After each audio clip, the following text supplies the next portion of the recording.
Hey, good morning, fellow YouTubers. I'm in my bathroom because I don't want to wake anyone up, anyone else that lives in this apartment complex. It's early in the morning. I just woke up, but it's not too early for a cup of decaf Dunkin' Donuts coffee.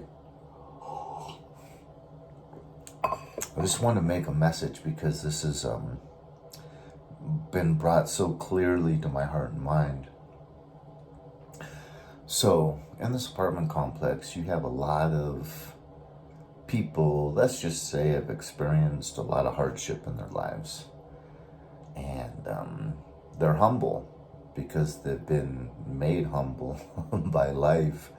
But they're all very gracious and friendly, and they want interactions, So I'm the new guy on the block, and so I'm meeting lots of people, literally just walking up to me and introducing themselves.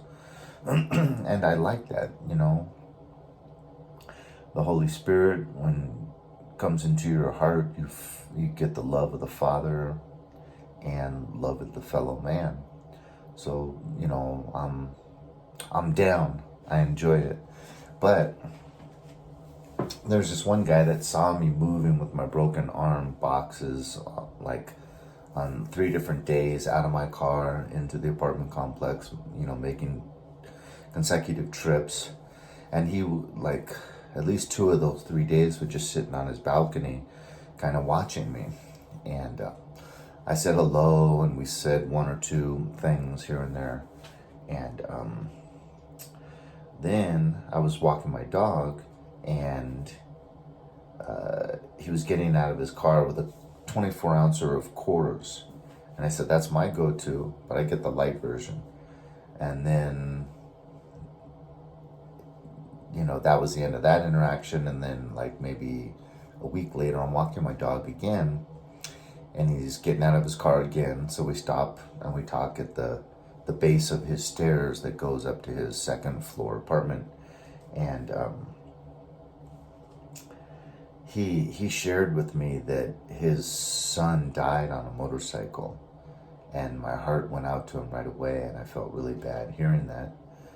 So I felt a little bit of like trust and vulnerability. Then he asked me if I'd like to have a beer. I say okay. And he's got a broken hip, or a bad hip. He's, I think, trying to get a new one. So he has to go up like 1 stair at a time, all the way up his stairs. I feel bad to get the beer, and then he comes all the way down. He's just got 1 beer, and he hands it to me. I thought he was offering me to have a beer with him. So that was kind of strange. But at the same time, I felt compelled to open it in front of him so he could see me appreciating it and enjoying it. But right as I crack it, there's a maintenance person walking in the parking lot, and I look over. This person's looking at me like with their head down, but their eyes on me, like secretively, like observing that I'm opening a beer outdoors, which I'm sure is against the lease. So I kind of calmly move it over here where my body's blocking it from view. One thing I got in my defense is this is a crazy looking bottle of can of Coors. It still had the yellow and like kind of gray, but it was unrecognizable, I think, from your typical can of Coors. So there could be a case made that it was an energy drink or something. So that was kind of lame. I feel almost like I was set up for that, but I mentioned to him, it's like, oh no, that maintenance person just saw me open this beer, and he lets out a big, puts the bird up in the air like F you, and then says F you, like, with a little bit of angst, a little extra. And then we keep talking, and he says, I'm going to see Los Lonely Boys. Have you ever seen them? Have you ever heard of them? Would you like to go? And I said, well, I've heard of Los Lobos, but I've never heard of Los Lonely Boys. He says, oh, well, they've opened for Los Lobos several times. But, if you've never heard Los Lonely Boys, you probably don't want to go because, it's an acquired taste type of thing. I was like, okay, I understand. Um, but then I went home. It was already kind of like 7 o'clock maybe when I left him, 6:30. So I went home, kind of did my normal things in the evening, prepared for bed, went to bed, and then at around 1 or 1:30 I needed to use the restroom. So I got up, I came here, I'm sitting right here where I am sitting now, and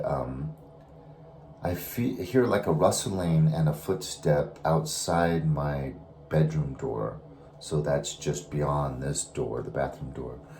And the bathroom door is wide open.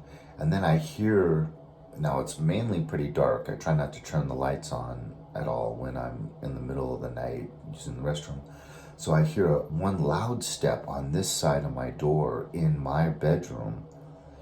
And then as soon as I hear that, in my mind, I recognize what's going on. I'm getting a visit from a demon. And almost instantaneously, those hairs on the back of my neck rise up.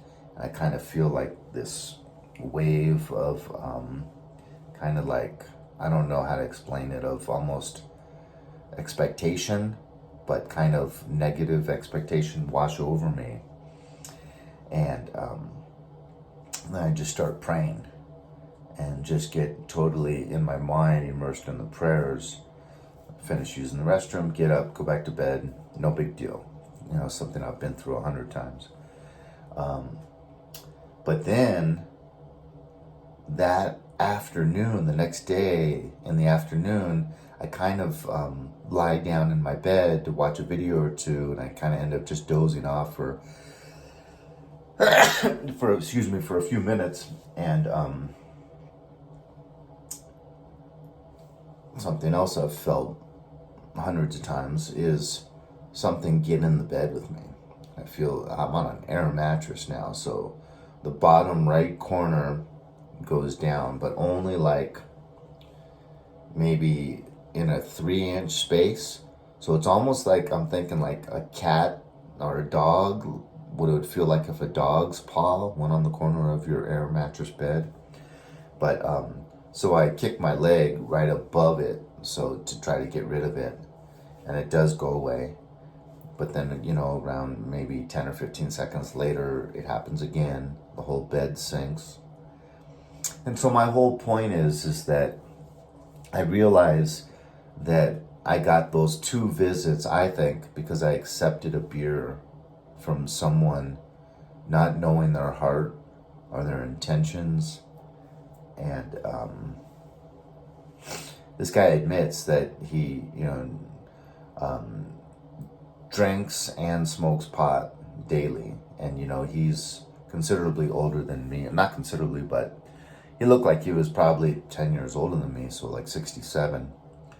And, I really feel bad for people that are, getting close to that 70 age mark, because you never know when you're going to pass on when you get that close to that age.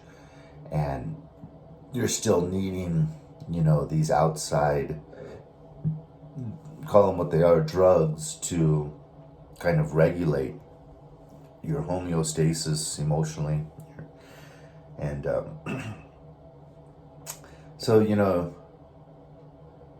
he could be unknowingly in league with a demon or 2 or legion, for who knows, And me accepting that gift, I think, opened a doorway. Now, it's not a material thing like a necklace that I'm wearing every day, or something that I set up on the countertop in my bedroom and it's there always. It was just a beer, and it passed through me, so I think it only opened the door for that brief moment in time. But yeah, I'm definitely going to be more careful of what I accept from people. And I just wanted to share this experience so that other people could also be aware that we have to be careful of what we accept from people. And if we are going to accept something from someone, and either use it or keep it, we need to pray over it first. Just like it's so good to always pray over your food. You know, you never know what your food, what journey it took before it got on your plate in front of you. And you know, out of all the nations, America's kind of the worst with putting in things they shouldn't put in food. And so I just find it really good to pray over food. And I even bless it in the Father, Son, the Holy Spirit, just like the priest would bless the Holy Eucharist, you know, during Mass. You know, there even could be curses on food. There could be bad intentions when it was prepared. If there's meat involved, that animal may have suffered terrible atrocities and injustices and gone through horror and terror right just before its death, you know, and that can, all those enzymes and endorphins and that toxicity in the blood can enter the meat, and then you eat it.